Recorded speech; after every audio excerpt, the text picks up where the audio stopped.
Welcome back to another episode of the Phoenix Truth Rising Show. This is Spaceman 2.0, here to help you grow in the knowledge and wisdom of truth, and the truth shall set you free. And this is part 20.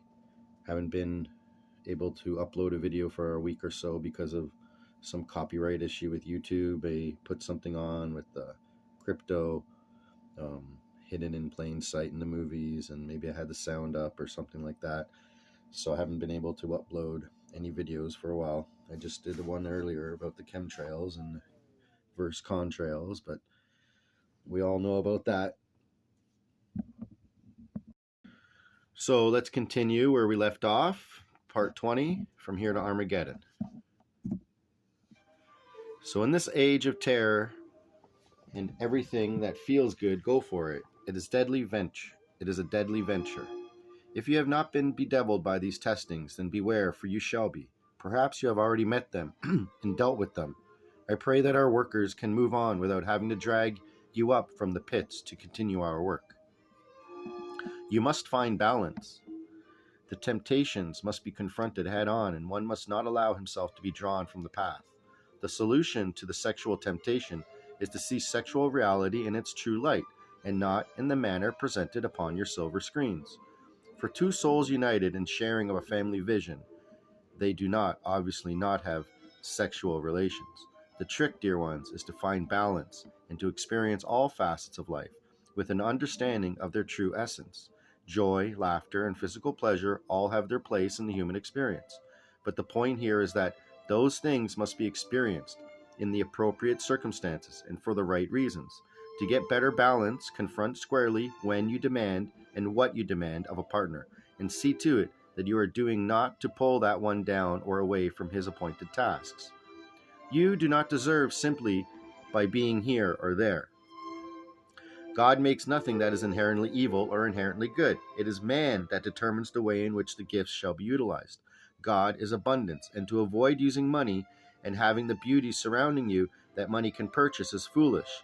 That is an insult of God's gift. Self-indulgent finery from another's work is grievous.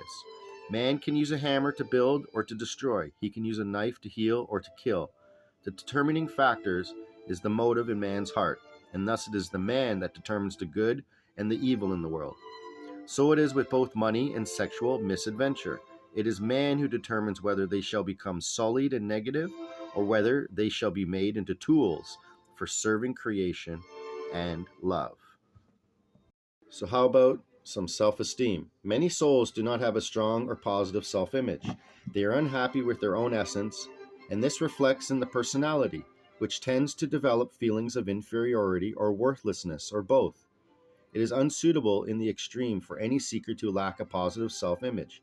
He must be happy with himself for the simple reason that the path which he is electing to tread is often a most lonely one. He will be required to walk it alone for certain periods, and if he cannot find contentment merely being with himself, with no other company, then he will, in all likelihood, break down in his resolve to serve the race. His dependability will also be in doubt. When the guides of the human race decide to entrust an important task to a soul in incarnation, they must first be satisfied with the vagaries of earth life. They must first be satisfied that the vagaries of earth life will not throw him off the path, that the loss of friends or a separation from a loved one will not break down his determination to continue on the high road. So the guides test the soul severely in this area, most severely, as most of you, dear ones, will note. The most common testing procedure is one which arises almost naturally very soon after an individual places himself on the path. It is the breakdown or severe testing of whatever personal relationship the individual might have had at the time of the decision to serve. It does not do to just be drifting around already, for in that instance you are already using the relationship as a convenience and a utilitarian device. Take a moment and look squarely at whatever relationship you're experiencing. Are you a giver or a taker? Is it convenient and comfortable for you to continue, etc., etc.? Look carefully to see if your impact is of assistance and truth, or evil in intent of keeping your security blanket tightly wrapped about self.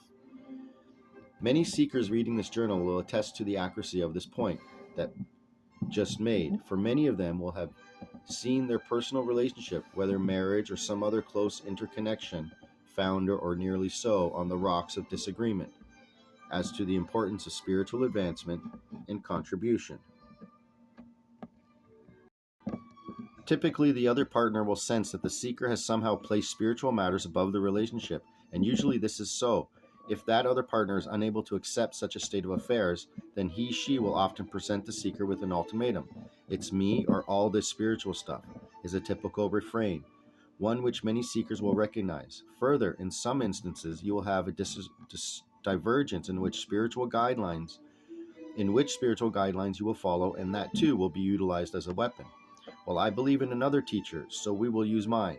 The thrust is painful and trying. If the seeker gives in for the sake of preserving the relationship, then his path will be different from what might have occurred if he had adhered to his resolve. Perhaps neither choice is better than the other, but I plead with you to take very careful consideration to this matter. The karma that would come to the seeker if he chose to abandon the partner who could not coexist with a spiritual commitment would not be great enough to deter the seeker. Indeed, it usually happens that even though the karma must quickly descend and be met, the rewards of having chosen the spiritual path would more than make up for the hardship of meeting that particular karma. Look carefully at your relationship prior to the choice. Do you perhaps already wear the rose-colored glasses of blindness? I cannot be more specific here, since the extras which are given onto the seekers are highly individual and exactly tailored to the preferences of the individual. Hard, Ashtar. I do not make the rules nor the laws of the universal creation. I only practice them and therefore know what you can and cannot bear. Your guide is Izu Jesus Emmanuel Sananda. Would he have been easily removed from his task? Glamour versus faith. Let us now assume the seeker already has an abundance of faith. So now you are hit with another blast from glamour. This particular test is extremely important because many unwary seekers are drawn off the path by it. Let me try to characterize the attitude of mind that represents having failed this test. There are those who, upon first discovering a channel to one of the higher planes, or upon first developing their own source of information, become over-fascinated with the information for its own sake. They become excited to too great a degree. They think, "Isn't this wonderful? We can see all these past lives, we can talk to entities on the other planes, we can find out things nobody else knows." Further, they can find themselves drawn into the circle of influence of a teacher or a psychic on the earth plane whom they consider to be very special. The person of that leader may take on a heightened importance for these seekers, and they might glamorize him out of all proportion to what he is really trying to do. Of course, as mentioned before in the guidelines, you must be perceptive and watch the clues run by. Some leaders allow and encourage their students or followers to glamorize them, and this is a serious failing on the part of the so-called leader. But the truly discerning seeker will be able to determine such silliness and realize that what is important is the service he can render to others and the understanding he can attain in terms of the great spiritual and cosmic laws. The pursuit of the spiritual path has no other legitimate justification. So that's really important. Let's read that again. Of course, as mentioned before in the guidelines, you must be perceptive and watch the clues run by. Some leaders allow and encourage their students or followers to glamorize them, and this is a serious failing on the part of the so-called leader. But the truly discerning seeker will be able to determine such silliness and realize that what is important in is the service he can render to others and the understanding he can attain in terms of the great spiritual and cosmic laws. The pursuit of the spiritual path has no other legitimate justification. So, we are here to be able to serve others in the service to others and to understand the great spiritual and cosmic laws. Ego blast. Finally, we will deal with ego. Many souls, upon first becoming part of a group, following spiritual goals, would be tempted to think of themselves as special, as somehow being better or more spiritual than their brothers who are still living normal lives. You know, somehow your soapbox is just a bit loftier than your brothers. No perception could have a more insidious result, because the very fact of putting oneself ahead of others has the precise reverse effect. The guides who watch the progress of seekers with special care will immediately relegate to the bottom of the list any individual who presumes to think of himself as holier or more spiritual or more worthy than any one of his brothers, no matter how low the vibrations of those brothers have descended. The truth of the matter is most simple. God loves all of his children equally. God has no favorites, for in a sense, all are his favorites.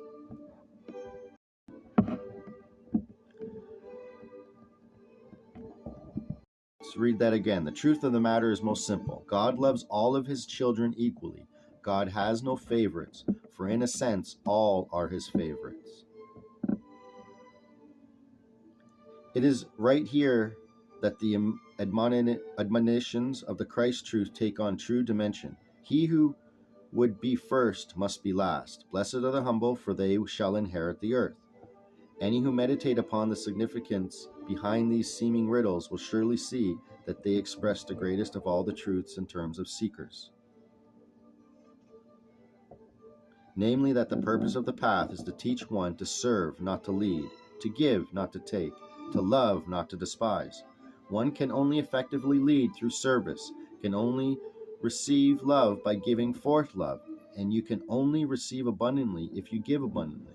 Seeming contradictions, nay, truth. Those who fail in this, the greatest of all the tests, must lose the right to be among those to whom it is given the great privilege of serving the transition of the race of man and his world. How it is. A most crucial drama is being enacted on a little planet, the Earth upon which you dwell, out of all the billions of planets and satellites strewn throughout this galaxy like cosmic dust broadcast among the living bodies of the stars. Oh, brothers, it is the act of separation. It is the separation of the nobler from the baser fraction of humanity. That ones might progress in experience, that a planet in death seizures might be brought into transition and recovery, rebirthing and rebirthing. When the final decision within each individual heart place can be put off no longer, when each must make his choice either for or against his own spiritual advancement, that is when the race of man will crack into two portions. No middle ground, no just be. It will be a wrenching experience deep within the soul essence for billions of humans, for they will be the ones who must be separated forever from others whom they have loved through many lifetimes along their life stream. But none will escape the choosing, none. The time of that choice has come. These teachings and words of final nature will soon be brought forth, and the time of choice will have reached its point of action. No one can do it for you. These truths are all you will have to give support. The time has come. So with that being said, this is Spaceman 2.0 with the Phoenix Truth Rising Show, Part 20. We're finished. We're coming back with Part 21, Spaceman 2.0, and out.